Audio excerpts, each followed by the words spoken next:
Okay, I guess it's going to be like the start. Like same the plan for today's session. We had announced that we were going to do the average Hamiltonian investigation for the DR sequence, but we moved that to the next week in view of prioritizing things for the midterm and important.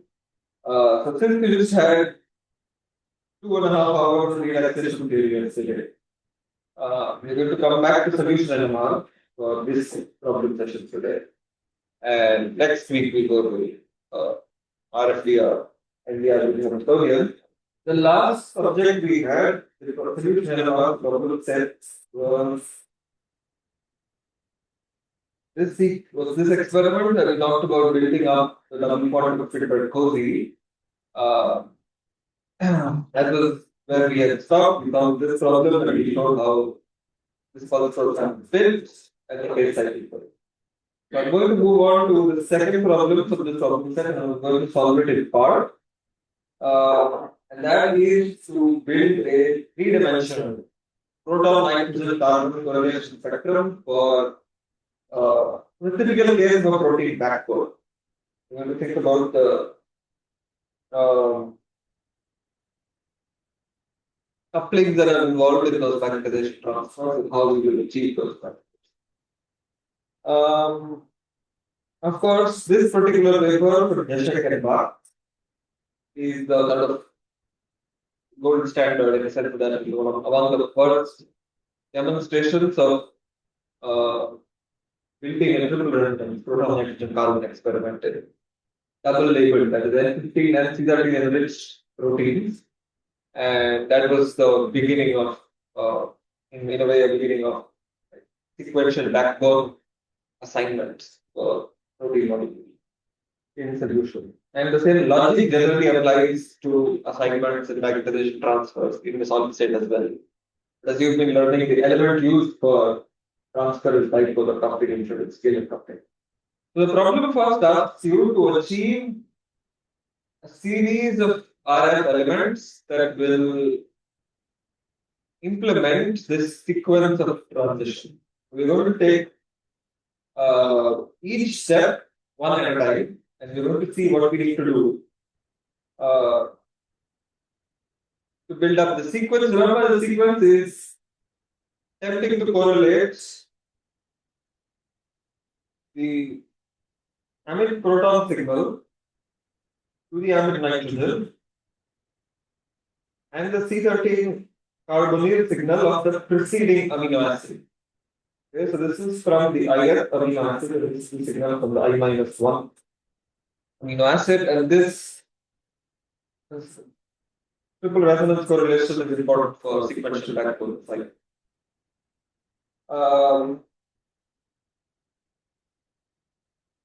Therefore, it is reasonable to imagine that the important couplings are, of course, this proton nitrogen coupling and this nitrogen carbon coupling. And just for the purpose of notation, Hn here is the atom nitrogen, N of course is the atom. Sorry, Hn is the atom proton, N is the atom nitrogen, and C prime here refers to the carbonyl carbon. And I'm not sure everybody in this room is familiar with that sort of symbolism for protein. C prime is the carbonyl carbon, the A or C alpha is the alpha carbon.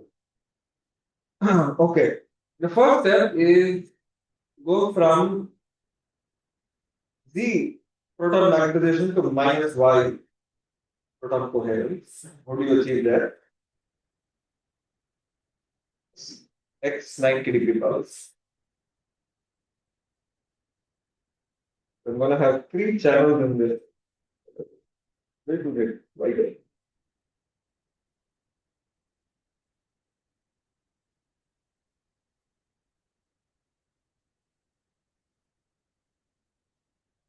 And a 90-degree X pulse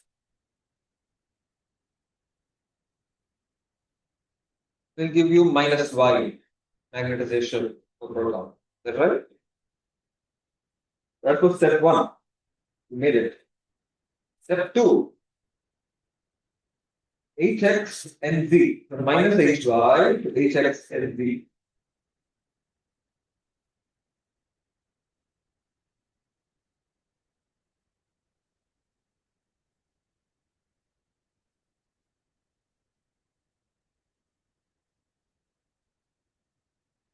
First, which Hamiltonian must be active to engineer that change the phase, the density of it. Scalar coupling, the proton nitrogen scalar coupling. And I must involve the scalar coupling evolution without chemical shift evolution. How do I do that?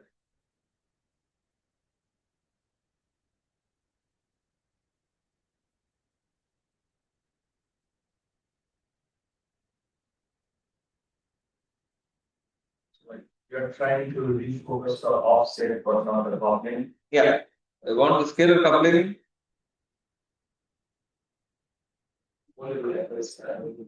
Which check? Okay, that's the key aspect of inept or the scalar coupling transfers. Is it okay to echo only proton?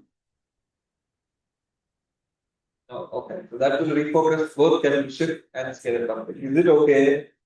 Echo only nitrogen.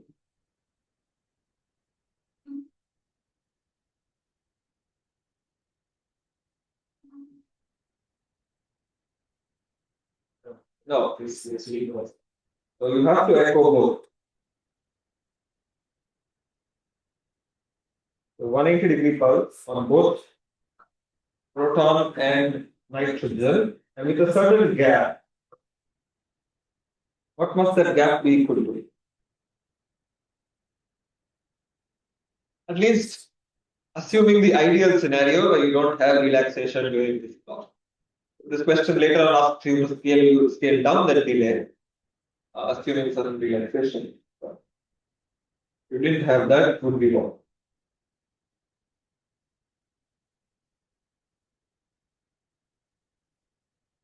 1 over, yes.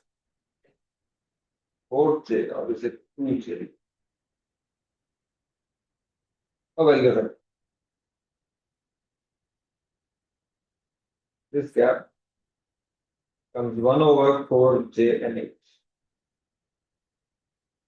Makes sense? What phase must these 180-degree pulses be? If you've produced minus y proton magnetization, this is what this proton want to do. We want to go from minus hy, hx, and z. What phase must those 180-degree pulses be?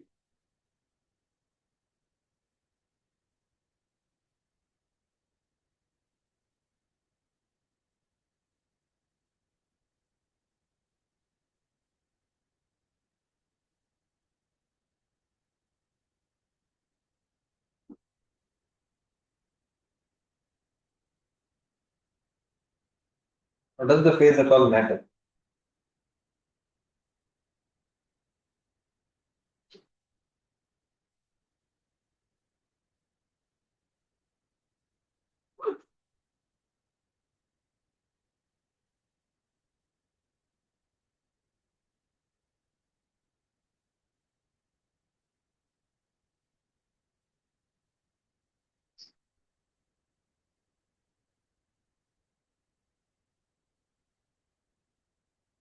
Any guesses?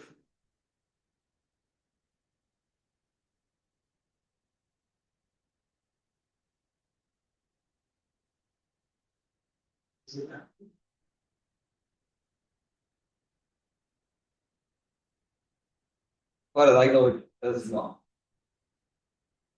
Not correctly if I'm wrong. And most will introduce the minus sign. Yeah. And then we might just end up at the end phase bracket is kind of we might. Yeah. Because if you apply a line pulse at this point, the magnetization is going to refocus the minus line. if you apply a hydrogen, Yeah. and if you apply the next pulse, it's going to refocus to plus 5. And if you look out to one of the problems, that's it. But that minus sign doesn't matter. Yeah. At the end. Yeah. So this, just for the sake of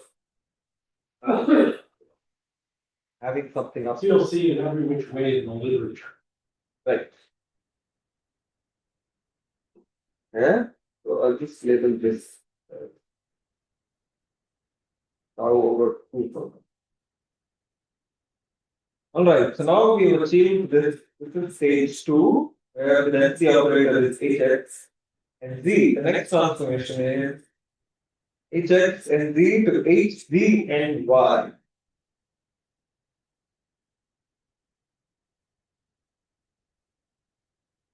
What must I do?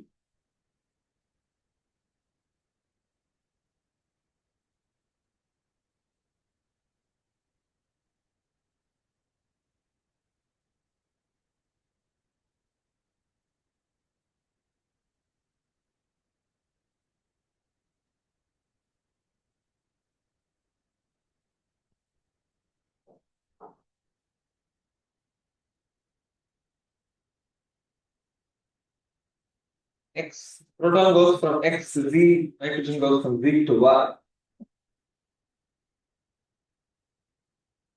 That must naturally be a pair of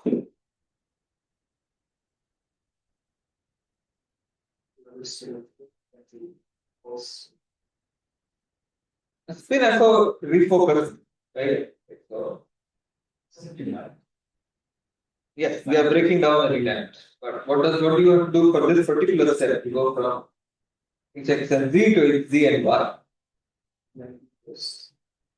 90 on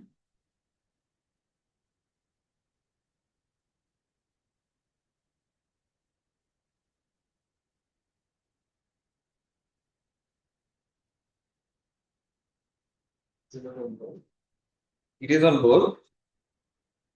So hard 90 on both nuclei at the same time. With what phase?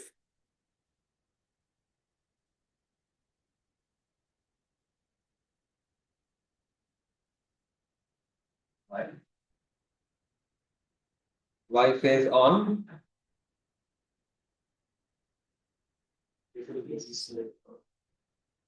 Well, there are 2 different channels. So you can set 2 different phases for the 2 different channels.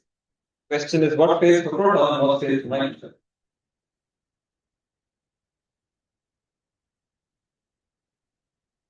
Proton goes from X to Z. Minus Y is an option for proton. And N goes from Z to Y.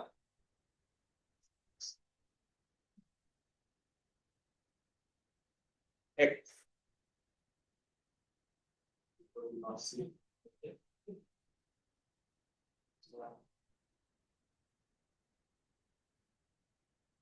Both being Y on proton and X on nitrogen. So you get minus and you cancel that. Yeah. Y. This is a 90Y. This is a 90X. Minus Y and minus X would Also. Yeah. We will come back to this first when we talk about frequency discrimination. Okay, so we've achieved HZ and Y. Now you have, and as of course, breaking down inactive to individual steps, you converted in phase proton coherence into anti-phase nitrogen coherence. In class, we had talked about the refocus synapse so that you get in phase nitrogen coherence back out of this. But for the triple resonance case, adding those extra refocusing steps in relaxation class, that is not desirable. So this pulse program does not wait to do that, it now proceeds directly to call.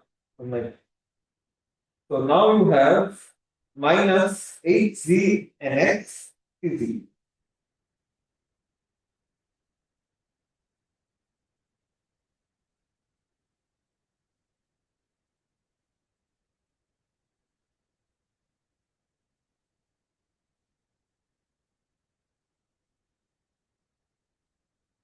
we get this.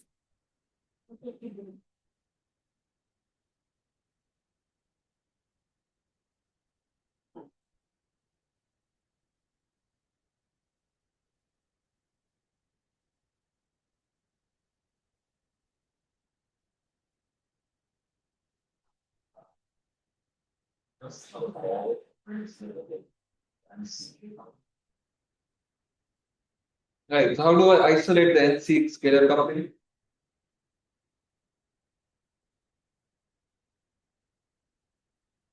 What?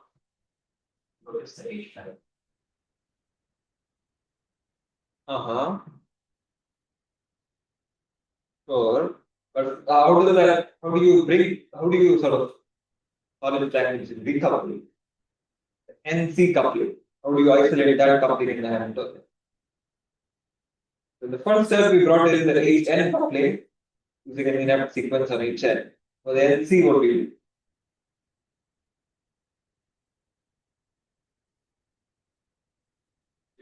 do? Another inept. It is that. And the inept, the first step is again simultaneous 180 on nitrogen and carbon. And the same business with the phases. You can assume a 180x on either both of them. Okay, so what then is this gap? It's time delay. Yeah, so 1 over 4 JNC. That becomes this gap. And as you have, this is stage 3, you reached minus HZ NX CZ. Makes sense so far? Alright, the next step is just editing again. How do you know that the nitrogen hydrogen coupling is evolved? Yeah. Thank you for bringing that up.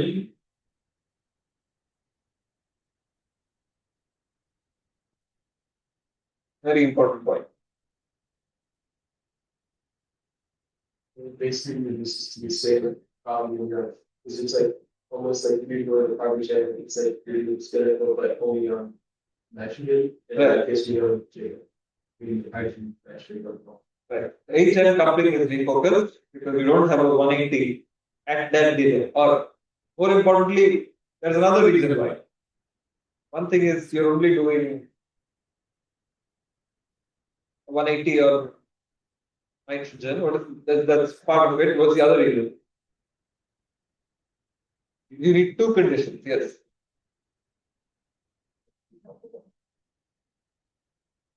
Yes, but also the delays are not the same. Because the couplings are not the same. 1 over 4j for the HN coupling and 1 over 4j for the NC coupling are not the same. And for example, I mean, if we put a 180 on the hydrogen, if for some reason we had, right, then the nitrogen hydrogen coupling would be allowing. And if the nitrogen carbonyl coupling is 15 hertz. So it's about 1/6 than the HN coupling. around 90 hertz. So it's going to oscillate sinusoidally and end up somewhere at the end of 1 over 30, which would be 1 over 3J. If we had to do that, we could arrange the delay so that the delay we use for the carbonyl, we wouldn't make it exactly 1 over 2J, but we would make it something near 1 over 2J for the carbonyl coupling, such that for the nitrogen, it was an integral number of sinusoids. So that it came back to 0. You can look refocused, even though the coupling had been just evolving at all. Energy itself. Or where this actually gets used in the case that we're looking for trans hydrogen bond, in which you're looking for the very weak uplink across the hydrogen bond of the RBDL, but you don't want interference from the much stronger direct nitrogen RBDL bond. Then you would be adjusting the delay, so that your long delay for the trans hydrogen bond coupling would be a multiple of 1 over J to the direct MC coupling. So you have two couplings, nitrogen to carbonyl. One is along the backbone and the other is across the hydrogen. And you want one of them to evolve and the other to be focused. But you can't pulse one or the other because they're both carbonyls. So you adjust the delay for the weak coupling is going to be a long delay. And you adjust it so it's an integral multiple. The strong coupling we have. So it looks like it's free focus, but it's really just about the integral number of sinusoidal sites. You'll see that again, these are part of the experiment for nucleic acids. If you compare hydrogen by coupling, you'll see that's the trick that's used. And how much is it? The NC coupling across the hydrogen bond. I think in nucleic acids actually can be quite strong. Oh, yeah. They do multiple purpose. The Oh. protein is small, 1/3%. I see. I But see. it's measurable, much easier to measure than nucleic acids. I see. Actually, I don't like to be reminded of that, but we did some of the first experiments on relaxation experiments on late RNA. And we should have noticed the trans hydrogen bond coupling, but we didn't. We just, as usual, had our minds focused just on measuring relaxation rates. We didn't notice there were other things going on in the spectrum. Right.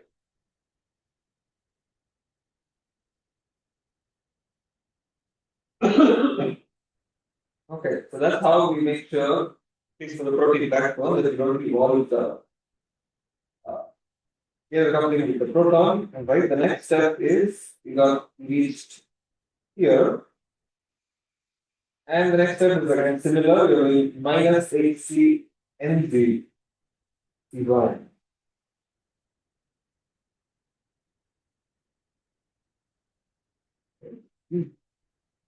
Right. Similarly, this is again a pair of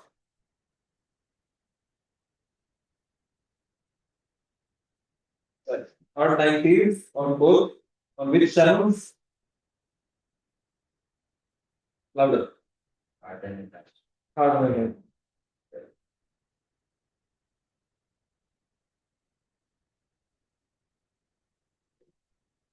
Similarly, you pick up failing.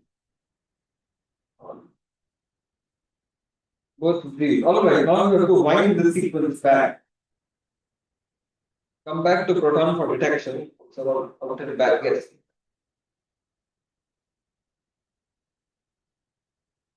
What? The carbon. Oh, I thought, yeah, this is X. Alright. Okay, then this question goes, makes you wind the sequence in reverse. You have produced minus HZ and NZCY in stage 5. And now you go back to where you start 2. Then this just becomes the sequence of reverse react, where you again apply a pair of 90s. And then a pair of hard 180s. That brings you back. So this is stage 4. So take you to stage 5. I don't think you need that last, right? Oh yeah, you know. That brings you back. I mean, does everybody see you're just doing the same thing over and over again? Right? This is the building block. Like, Right, so This is who you got during this evolution period. We talk about in a minute, and then you bring a pair of 90s to go back essentially. And then the reverse kinetics will take you in the opposite direction. Although you could change the phases of the pulses, so you could get X proton. You started with Y proton magnetization, but you could end with X proton magnetization, changing the phases of those 90s appropriately.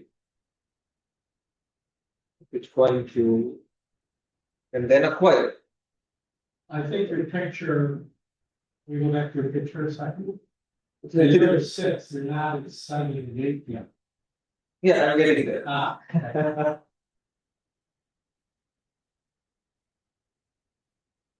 This then should take you to 7, and then you can reverse the inept of proton.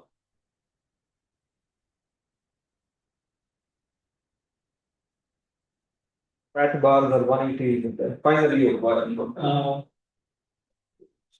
Yes. The 90 you had before acquisition has to be at the same time as the 90 that's labeled 6, 7.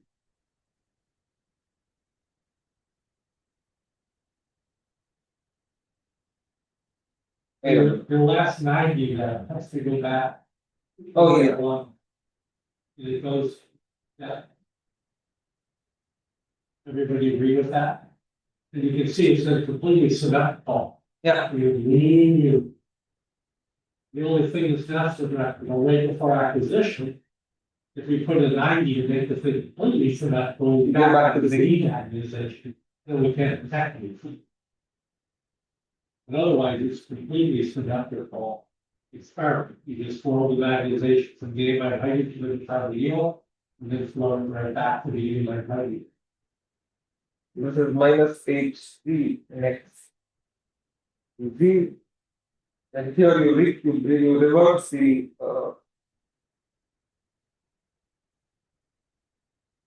nitrogen carbon coupling, and then you reverse the nitrogen proton coupling. Come back to HF. Back to this sheet. Okay, now this question asks you the optimal transfer times. Of course, matter of computation is 0.8. Of course, it's hard to describe. Depending on what specifically you want to observe, you may have to set these details accordingly, depending on all the coupling that you have considered. So proton, it says for 1, 2, that's the proton nitrogen transfer. That is simple. This is 1 to 2. That's 0.8 divided by 4 J and H. Or in this case, I think the question says 2J for the full delay of the inert delay. Yeah.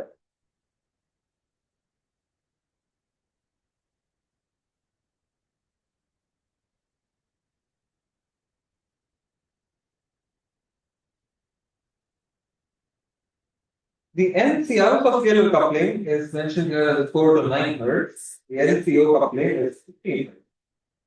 How would you make sure you transfer to CO, not C alpha?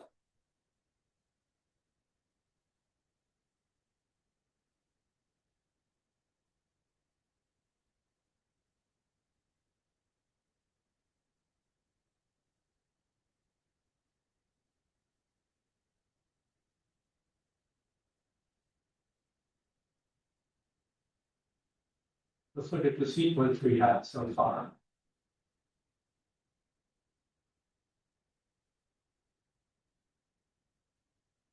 And we're talking about the period from 2 to 3.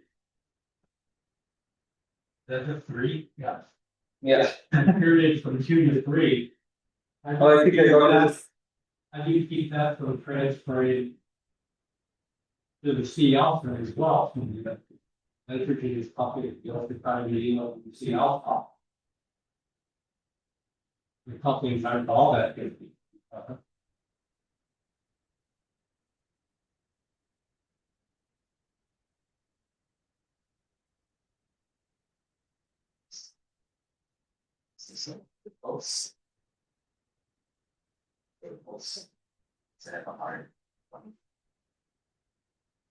What I would imagine the answer would be, you set the behavior as carefully as possible.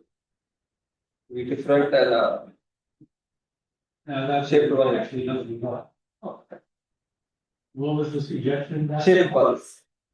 Yeah, Shape pulse of the if you want the pulse on the carbonyl to be selective for the carbonyls, and leave the C alphas alone, the carbonyls are about 175 parts per million.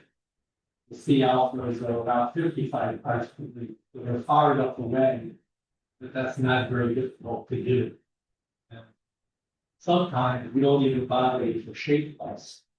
We just adjust the field. Remember that for 180, you worked out that it has a null at a frequency that is root 3 times. You offset equals square root 3 times the rotation. Yeah. So you can adjust the strength. So that if you're on resonance with the carbonyl, then you'll have a null of the C alpha. That doesn't work fantastically for these really optics experiment because the dispersion is fairly large, C alpha. It works much better the other way. If this was an HNCA experiment, we would want to allow the couplings to the C alphas and not allow the carbonyls. And then just using the weak square pulse works perfectly well because the carbonyl is very narrow. So we might use a shape pulse, something like the region pulse here. On the carbonyls, just to get a better null that we see off of. But the couplings are too similar to play any games about timing.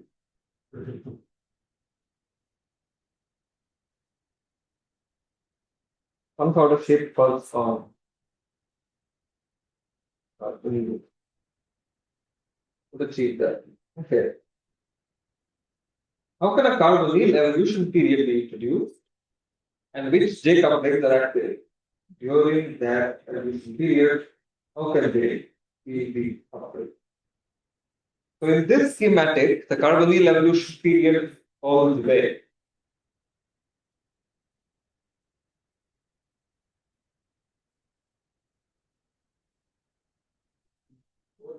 Right, in this schematic, it falls between 4 and 5. And between 4 and 5, the density operator looks like this. Right? Minus 6 C N Z C Y. So if we just let it evolve, what are the different couplings that it will evolve under?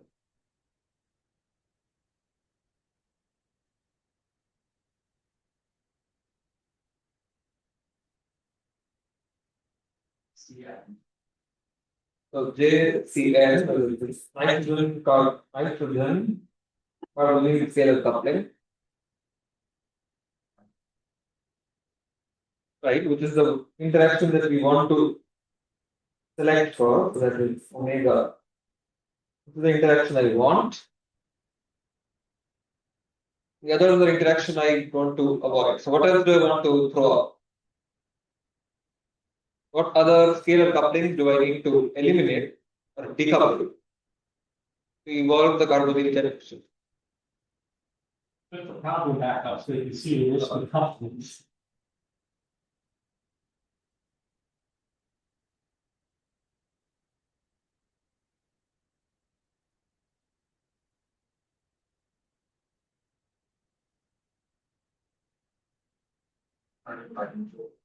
Right. So carbonyl the alpha 55 hertz scalar coupling. Here is the peak of this list. These are all one bond couplings. Yeah. Then you have transverse carbonyl. So every coupling to the carbonyl is potentially active. Okay, so now we have two on our list.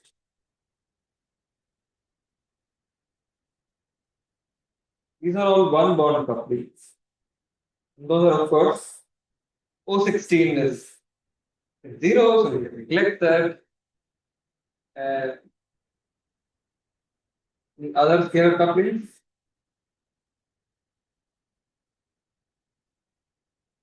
What about carbonyl? The H is lead. The A nitrogen. That's so.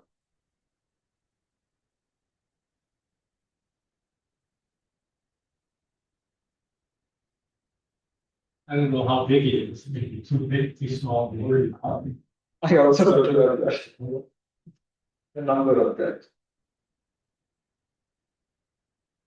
But if you had to decouple these three and only have hold on to the carbonyl chemical shape, and that's what you want to do. Hold on to the carbonyl chemical. This is your transfer element. And now we're talking about the carbon evolution period. That is sandwiched between these 90 pairs.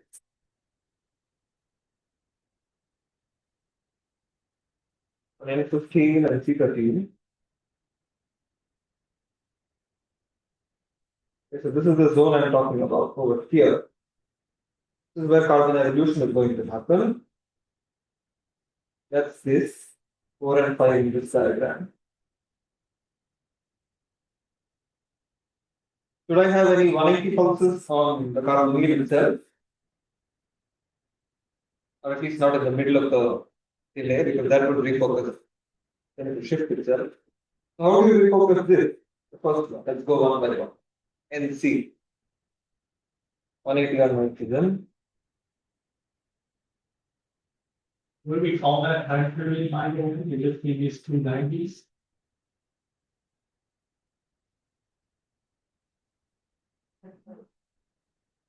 Right, what's the T in label that? Oh yeah. No, it's an evolution time. I mean, the policy for T, Yeah. T1. Yeah. So small t1. For a 3D experiment, the first indirect evolution is T1, second is T2, direct dimension is T3. I mean, you could have labeled T2 before T1, Right. it doesn't matter, it's either T1 or T2. Yeah. And T3 becomes the direct dimension. Okay. What do we do with this?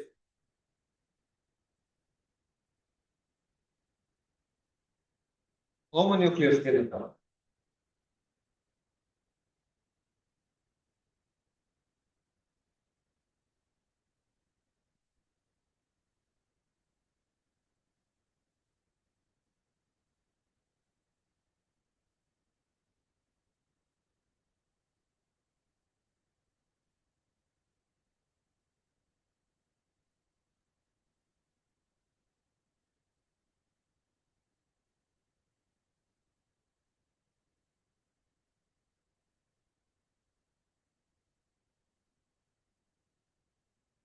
Same issue as what we were discussing about the selective transfer, right? Carbonyl and C alpha are far apart or sufficiently far apart in chemistry. You could use what?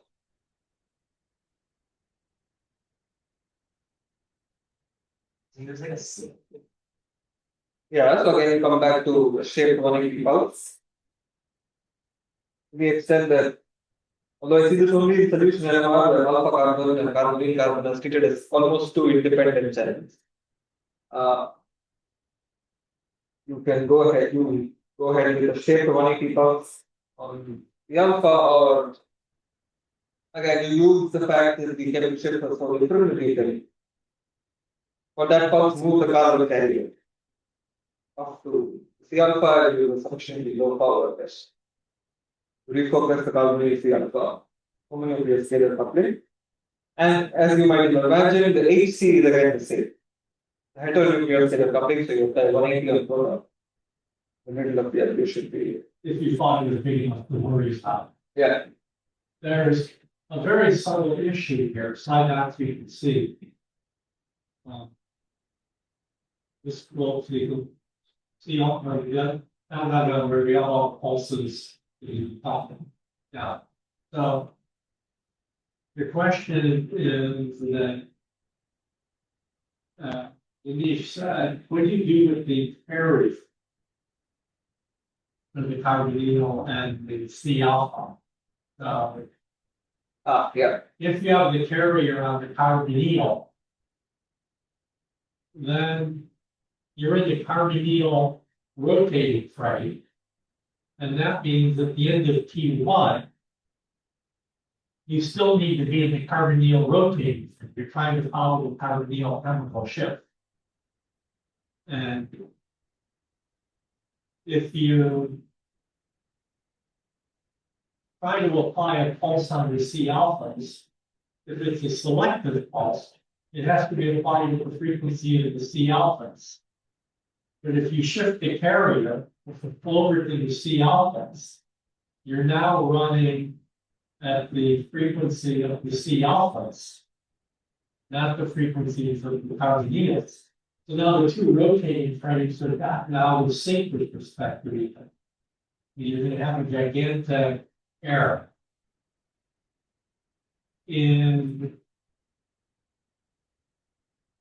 So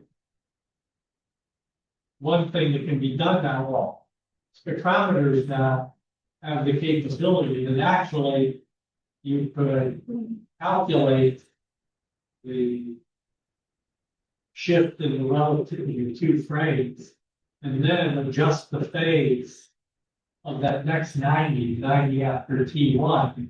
Instead of the next phase, it would be a next phase of advanced by the phase difference in the rotating frame.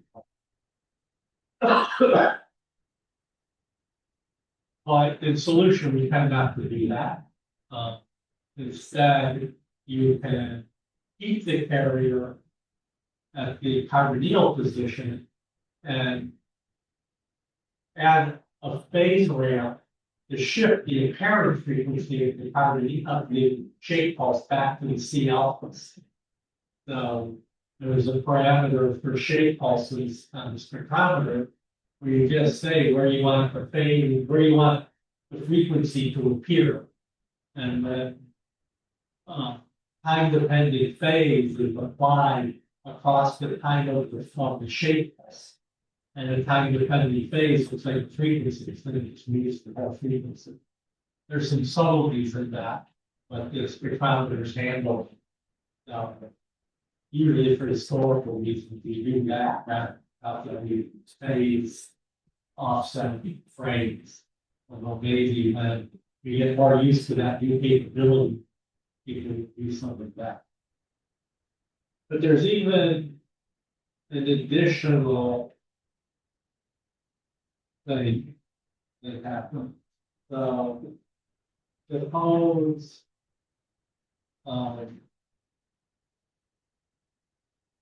I have this shape pulse, the C alphas, or just do the weak square pulse, what it said.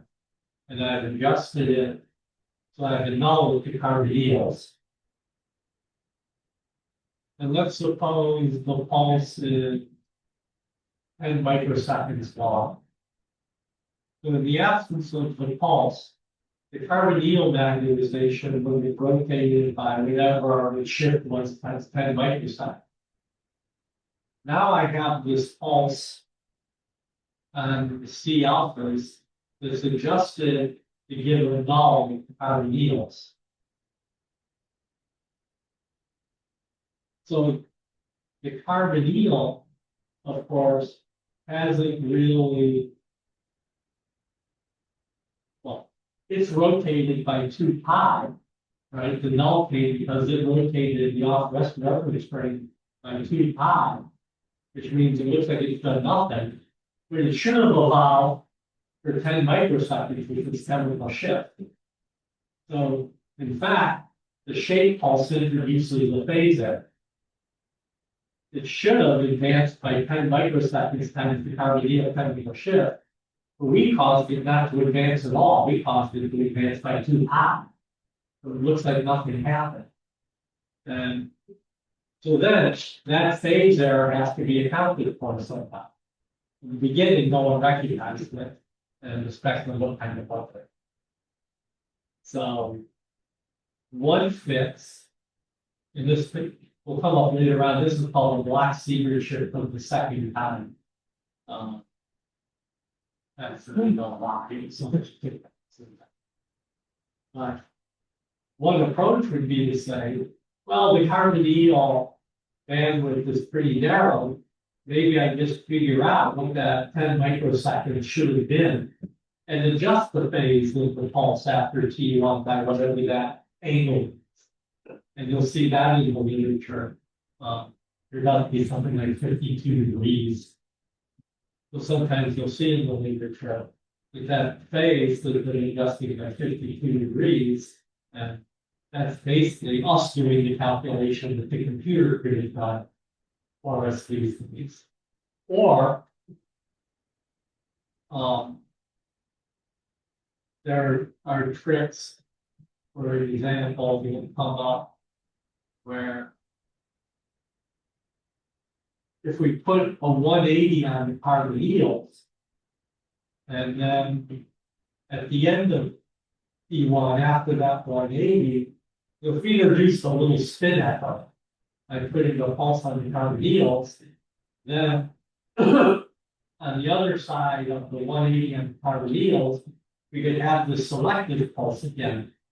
But because before the 180, say the carbonyl should have advanced this way, after the 180, they should have advanced the other way because we flipped their frequencies. So that would compensate for the phase evolution during the first selective pulse, just by putting it in a dummy selective pulse after a little spin echo, just before the last 90. So you'll see in a lot of triple resonance experiments, they're littered with all these selective pulses that look like they do nothing. And they're just there to compensate for this phase evolution that was wrong during the first selective pulse. That's something like I'm trying to interpret what you said. It is 180 here, and then another shape pulse. Now, right at the end. So then what's shown with the arrow would be the T1 period plus a leading delay. And then after the 180 would be that leading delay. So the carbonyl chemical shift is still right. It's just that we completely refocus any off-resonant pulse. It can be confusing when you're looking at pulse sequences in papers because it's just littered with these pulses that don't do anything except compensate. And then there's other tricks that can be done. For example, if we're sitting on the carbonyls, if we apply a phase ramp, I said we can shift the frequency of the pulse and you'll see output.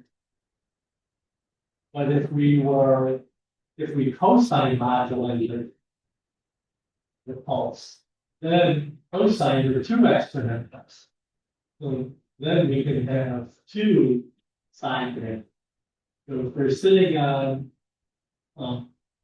the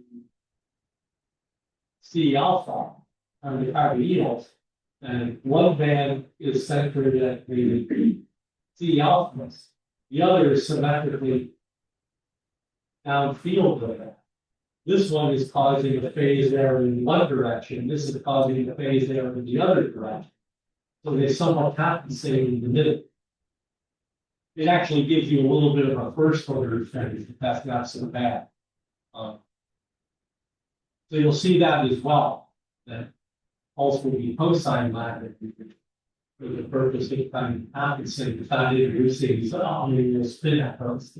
The downside there is that you need twice the power because half the power is over here and half the power is over there. So that sometimes is hard out of the program. The other thing in the picture, just to beat this problem to death, is as shown, the N15 pulse and the carbon pulse in the middle of the T1 are applied at the same time. And will be drawn that way all the time in pictures and papers. but they're usually not applied to setting time because it's the same point. And it's hard on the point, but two high power pulses at the same time. We're not solid state ends. Don't worry about these things. So in practice, they'd be shifted relative to each other. What you would figure out which one is most critical to be perfect in the middle, and which one you could tolerate being a little bit smaller coupling isn't evolving so fast. So in practice, you would see them just offset. Right. I would imagine the carbon is the most critical. 55 hertz versus carbon nitrogen 15 hertz. Yeah. So in this case, yeah, probably maybe the CL would be headed in the middle at 15 pulse offsets. If you needed them to both be exact, then the trick would be, for example, we could say, again, we have the problem of saying we want to introduce this compensating pulse. Well, we could get rid of your spin out for a moment. So this one? Yeah, that one. Put the other pulse back in the middle on the nitrogen. We could shift the two C alpha pulses over so that they're in the middle of the delays between 180. So you have the 90, 180, put one selected pulse in the middle. So Here. And the other selected in the middle on the other side. So that decouples in each period. If we decouple twice. And now we don't have to simultaneous pulses. But now there's no 180 either. So we still have the glass either. So fast. You'll see all kinds of permutations. You can well imagine this got graduate students very busy. Almost infinite numbers of permutations you can imagine. Right? You fiddle around here and try to get the spectrum to be as clean as possible. You got a question. This is a dumb function, but since we're taking the Fourier transform schema, and also like variate, and why does the phase difference? Which phase difference? The phase difference you get lost. Why does the carrier have to be on the carbon in your I mean, the phase offset it comes from the selective pulse. The phase offset, I think, it's like what's needed.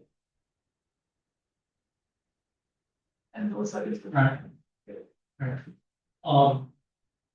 Well, one reason.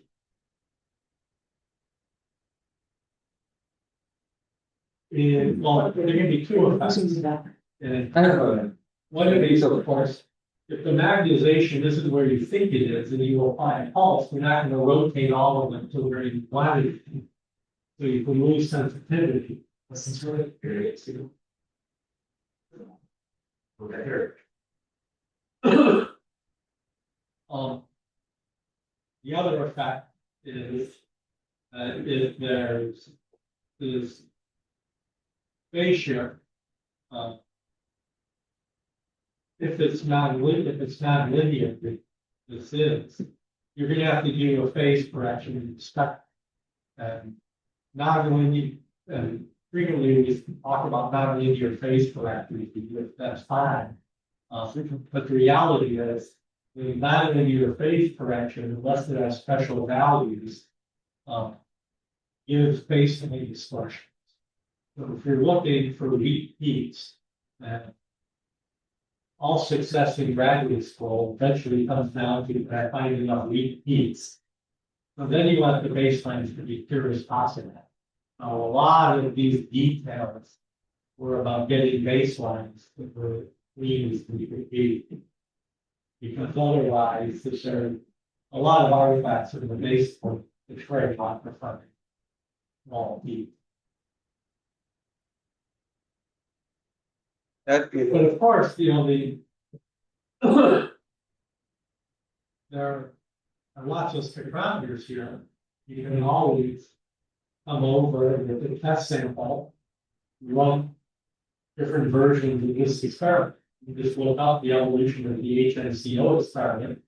There's probably at least a half dozen papers with different tricks were introduced. And you can run them all and see for yourself. Sometimes we sway quite long for very small improvements.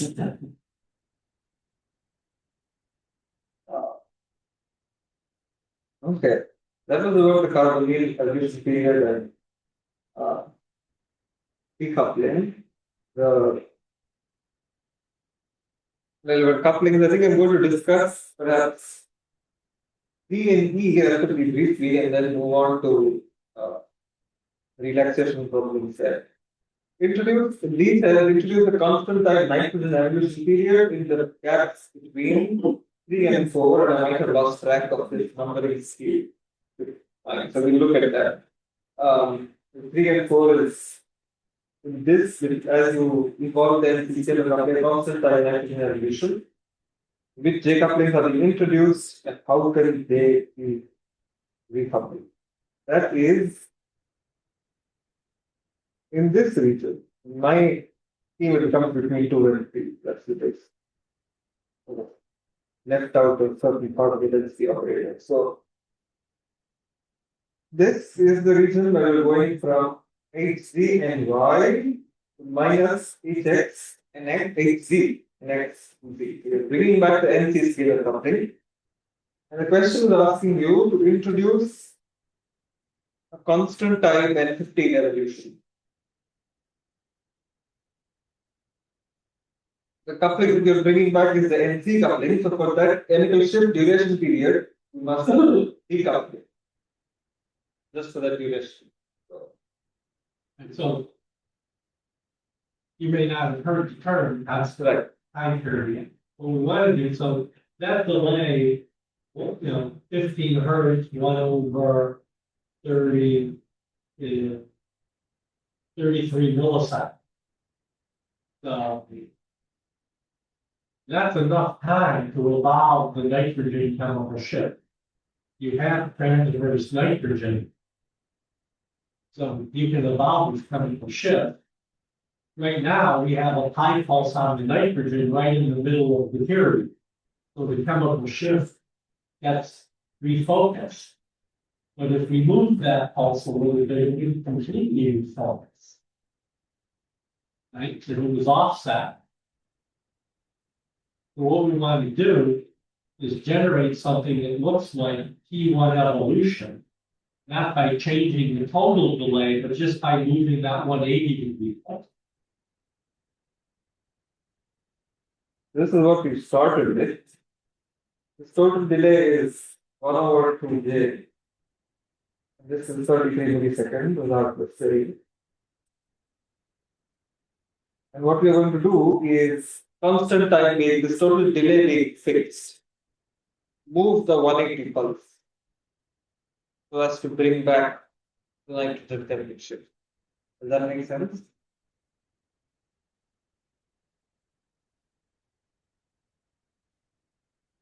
Then 15.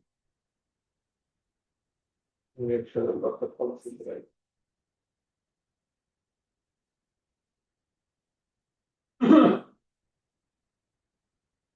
So just move the two pulses an arbitrary amount, and let's just see what that means happening for the chemical shift.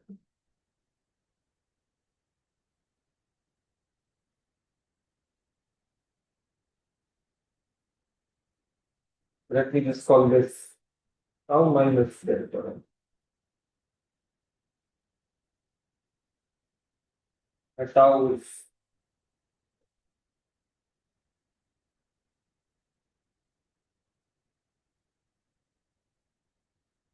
what does this do to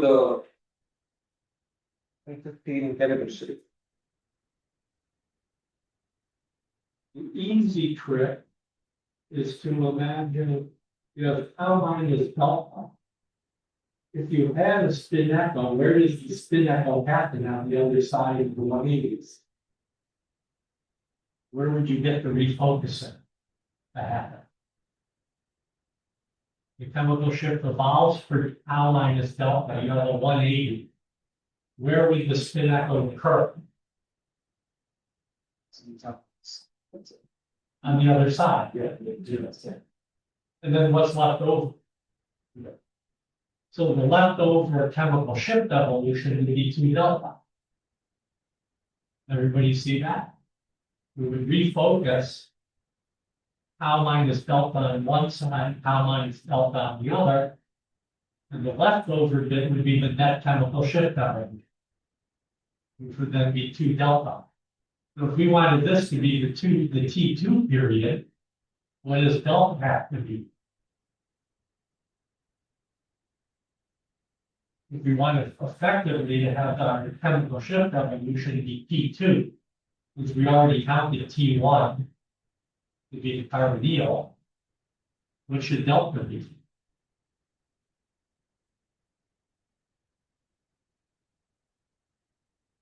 How much should each step, how much should we be moving?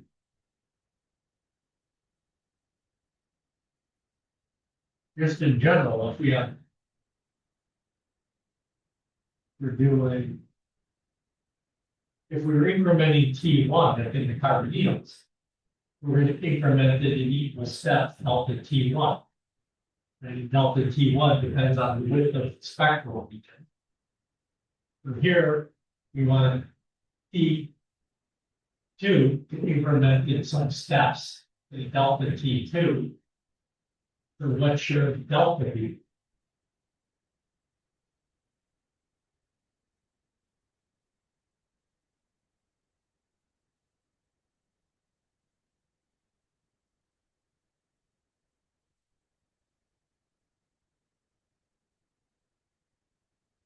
Delta would be half the delay interval, right? And the delay interval, because incrementing linearly, it has certain delay to reach to go from no evolution to full to max evolution. And by this, if you are varying this shift relative to the middle by delta, the 2 delta is your minimum delay interval. Does that make sense? Or is your delay interval half delay interval? So delta then is whatever T1 is over 2. If delta is T1 over 2, then the chemical shift evolution is 2 delta, which is T1. That's what you need. You're going to start in the middle with delta equal to 0, and then shift the pulses in steps. As opposed to starting with the carbonyls, we're going to start at 0, the 2 pulses are close together, and we increment them apart to build up the indirect dimension. Here, the time is fixed, but we move to 180 pulses in steps.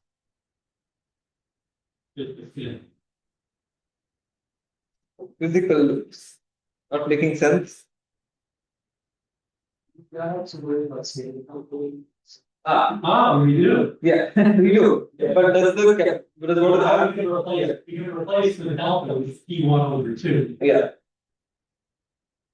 It becomes then your T1 with full delta. So now, yeah, so what happens to the scalar complex?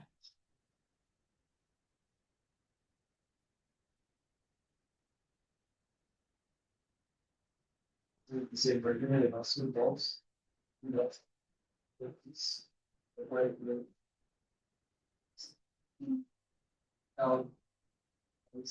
that's good. We want the carbonyl N15 coupling to evolve, right? Yeah. So that's good. Yeah.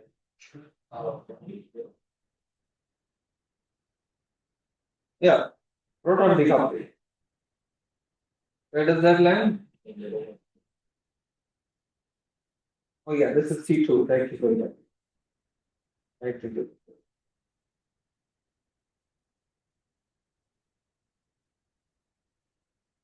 The proton 180 lands in the middle of that. Which you hydrogen proton. Pardon?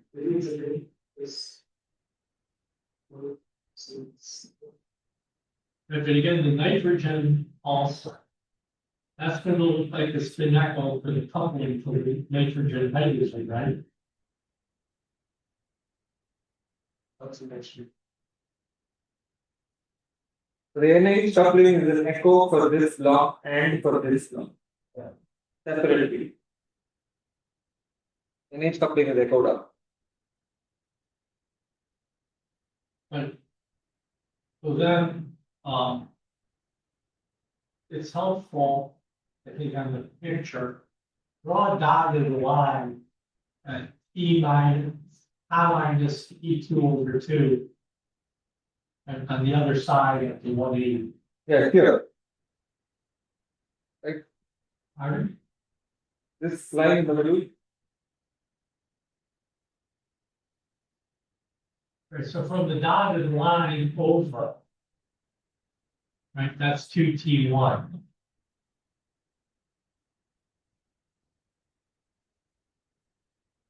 Here you mean at the end of no. Not sure I'm following there. So you have your vertical dotted line there. Yeah, And yeah, then the spin echo. yeah. So get rid of the tau plus T over 2. Okay. And in between the 180 and the dotted line, put tau minus T2 over 2. So that's the spin echo part.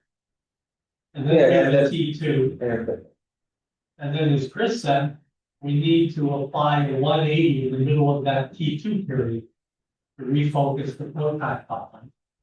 But then, usually you'll see it written relative not to the dotted line, but to the 180. So where is it with respect to the 180? What is this?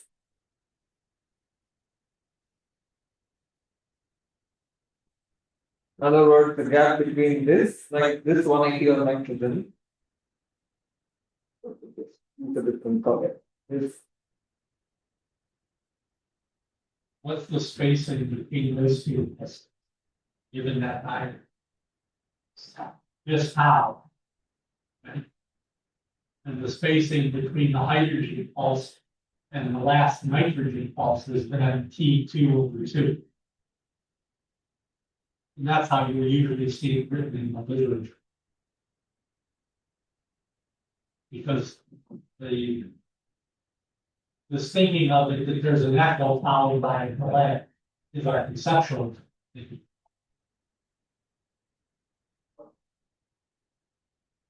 So then what about the coupling to the C alpha?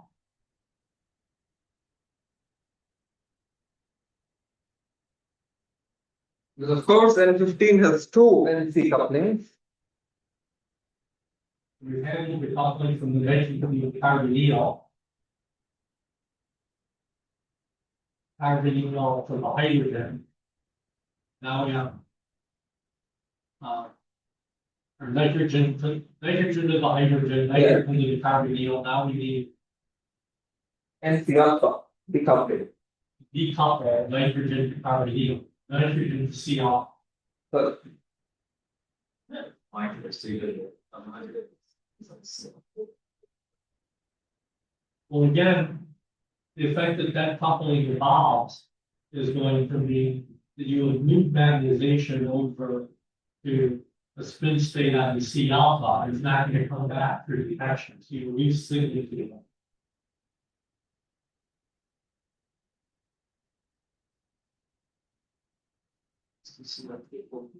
where? See alpha. Where? And where does it go? Where does it go? Goes. Where you put the photon from?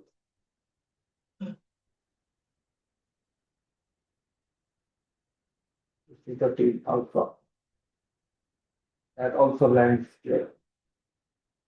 This is also basically we're going to have this effect, and we happen to have a 180 convenient beyond the nitrogen.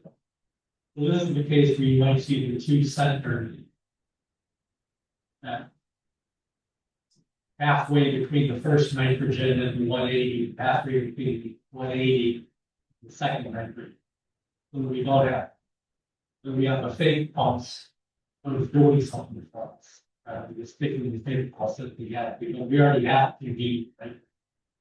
The one downside is that we can't, in doing that, is we can't run the nitrogen 180 all the way to the end.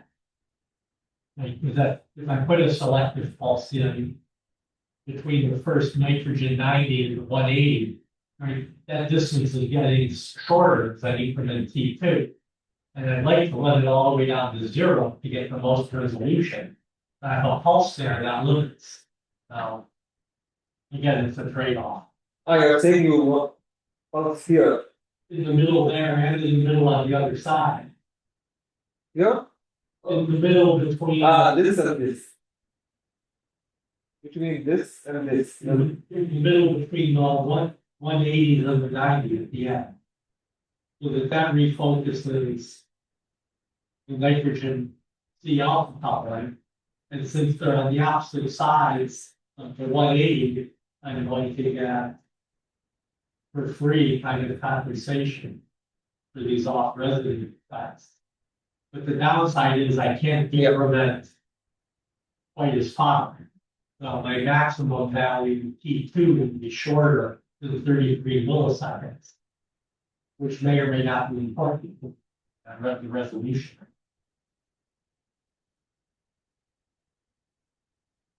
The simultaneous remains of actually having no. I love it. Is it good that? Well, again, the nitrogen one has to be exact, because that's controlling the chemical shift. The carbonyl pulse is refocusing this 15 hertz coupling. If it's offset by 50 microseconds, it's not going to matter. Well, you need it, but this is constant time, right? So I need the NC, well, I'm recoupling this NCO scalar coupling at the same time. Or reintroducing it. So if I offset the C prime pulse a little bit from the nitrogen pulse, Right. then what it's going to be is I will refocus the coupling slightly. And look at the full revolution for 33 milliseconds. Maybe it's going to be 32.5 milliseconds. But when you get to the top of the sine curve, it's pretty flat. So that's not very important. But the nitrogen pulse is controlling the chemical shift evolution. So that has to be exactly the right place.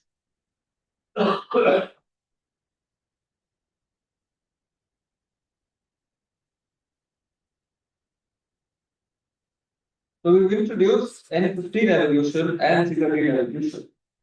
And of course, the direct dimension is proton evolution with acquisition. E is asking you for a minimum phase cycle, selecting for transverse nitrogen manipulation at 0.3 and transverse carbonyl at 0.5. So 3 is this stage, HC and Y, and 5 is this stage, HC and DCY. So both of those are the stages where you just produce, in one case, transverse nitrogen manipulation, and in the next case, transverse carbonyl manipulation. And as we've seen in this class, you need separate experiments to pull out the sine and cosine property. In each case, in order to implement frequency discrimination, this is what this question is saying as quadrature detection. This is done automatically directly for direct dimension because the receiver directly picks up both. For the indirect dimension, you need to switch the phases of select pulses in order to pull out the cos and sine components, unless you have a component, unless you have experiments which manage to preserve the equivalent pathways of manipulation.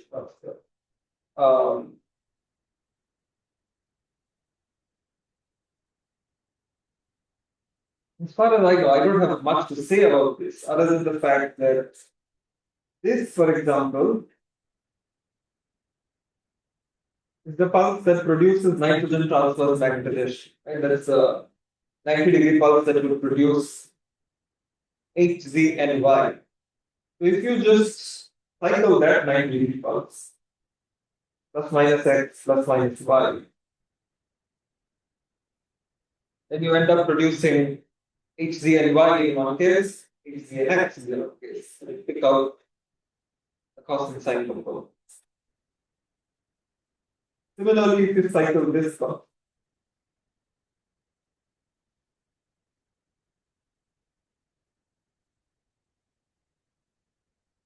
you will accordingly pull out X sine and cosine terms for the carbon. Right. Except that we would normally do say plus or minus X. That would be part of the accumulation of one fig. So when the pulse goes from X to minus X, the spectrum is going to invert, so then the receiver.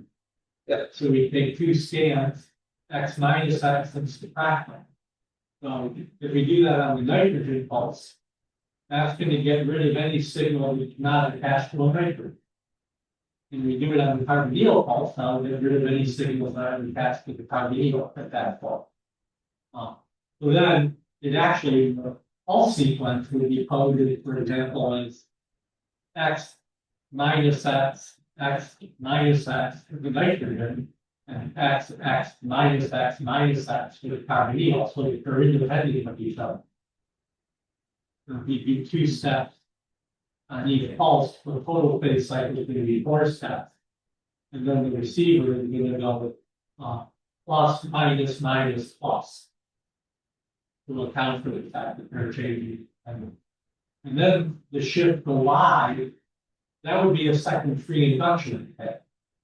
So if you were getting the sine component or the cosine component, and that those phases were X, then when you do the shift of 90 degrees, or you get the other sine, the cosine, or the sine, whatever, you get into quadrature. So here, you're going to have, for each T1, T2 point, you're going to have 4 spectra. 2 of them are XY on the nitrogen, the other 3 are XY on the enol, and then they all will shuffle. But it also means without trips, right, you've lost 3/4 of the magnetization. Because on average, when sine is a half, cosine is a half, so you use half. Doing this trick in the first evolution period, another half in the second evolution. For every evolution period that you add, frequency discrimination requires that you keep losing half over effort for every dimension. That is every. I don't quite know if you have anything, because we don't have time to go to the relaxation of the cell play. You have anything to say about, I guess this would be considered time proportional phase implementation.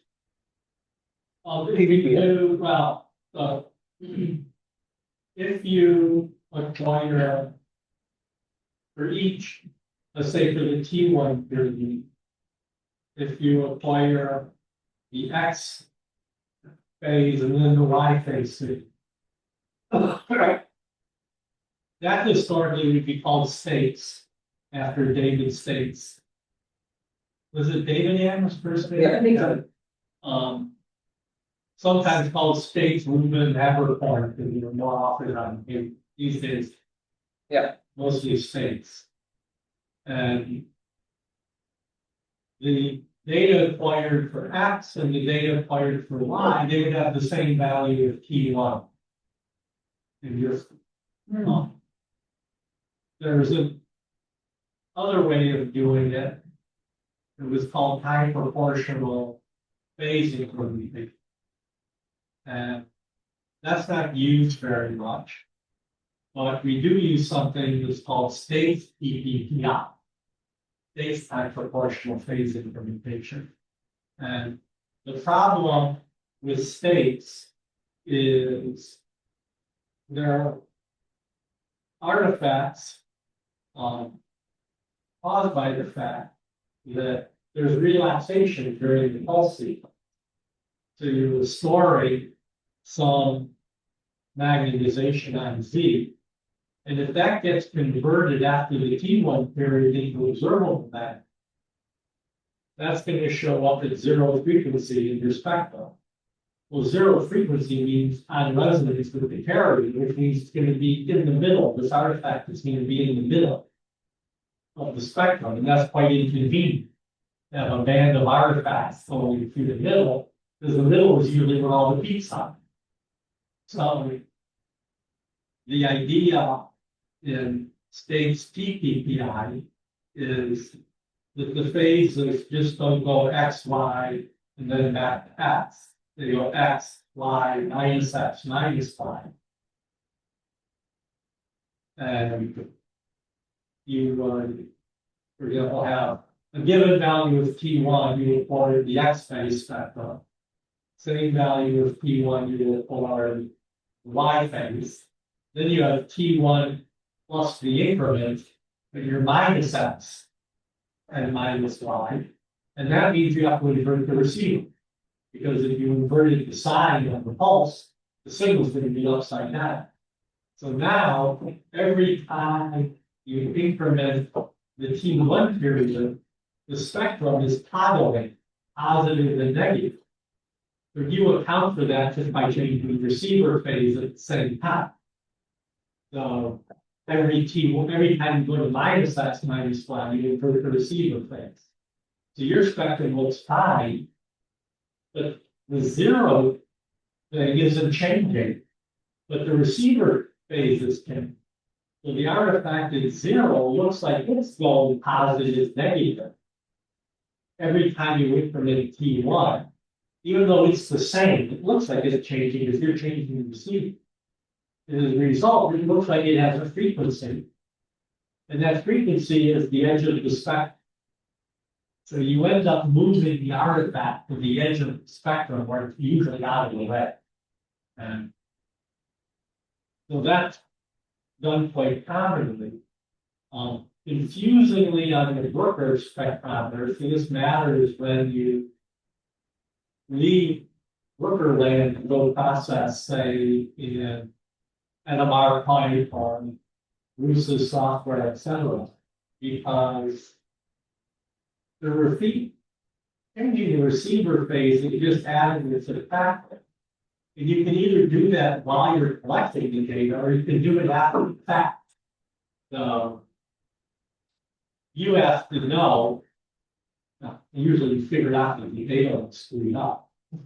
Was the phases are going X, Y, minus X, minus Y, did the pulse sequence toggle the receiver phase, or does it expect you to do your multiplication by -1 while you process?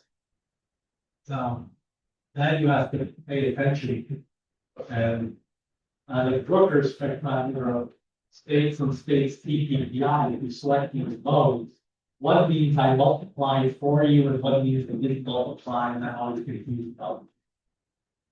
You have to look at pulse sequence to figure it out. Do the students know that we're going to have a workshop on processing software? If they look at these syllabus, So that's next week, Wednesday. but during the problem session. So it's probably a software that we might not have used before, but I think a lot of the concepts will be. Yes, sir. Okay, by inside.